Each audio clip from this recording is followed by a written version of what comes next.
Eh bien, rebonsoir, excusez-moi, sur le plateau du JT d'Adrien, mais pour cette partie, c'est l'édition spéciale de ce que Macron a dévoilé ce matin, aujourd'hui, sur le déconfinement en 4 étapes. La première étape est à partir du 3 mai de la semaine prochaine. Donc le couvre-feu ne change pas. Le télétravail est maintenu, la réouverture des collèges et lycées avec une demi-jauge et la fin de l'attestation de sortie et de déplacement en journée est supprimée. L'attestation est supprimée, quoi. Et les levées de restrictions pour les déplacements interrégionaux. Donc vous pourrez vous redéplacer comme avant, de chaque région, quoi. Vous pourrez aller à n'importe quelle région. Donc le déconfinement étape 2 à partir du 19 mai, le décalage du couvre-feu à 21h, la réouverture des commerces, la réouverture évidemment étant attendue des terrasses et la réouverture des lieux culturels. Le télétravail est aussi maintenu. Et c'est la reprise des activités sportives. Et évidemment, les rassemblements de plus de 10 personnes sont évidemment encore interdits. Oula, excusez-moi.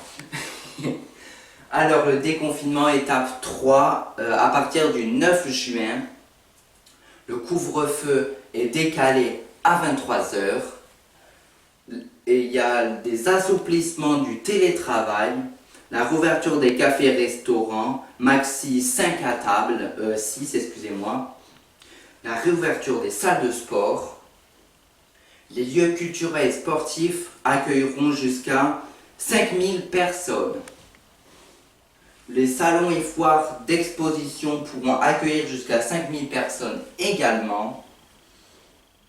Et évidemment l'accueil, et nous pourrons commencer à rouvrir les frontières, avec l'accueil des touristes étrangers, avec évidemment un pass sanitaire. Le déconfinement étape 4, c'est à partir du 30 juin. La levée totale du couvre-feu au niveau national. Fin des limites de jauge dans les lieux qui reçoivent du public. Et il faut évidemment toujours maintenir les gestes barrières dans la vie quotidienne.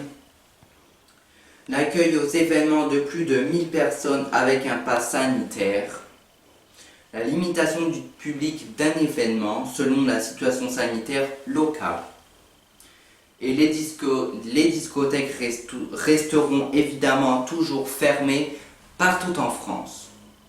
Eh bien voilà, je viens de vous lire ce que monsieur Emmanuel Macron vient de dire il y a quelques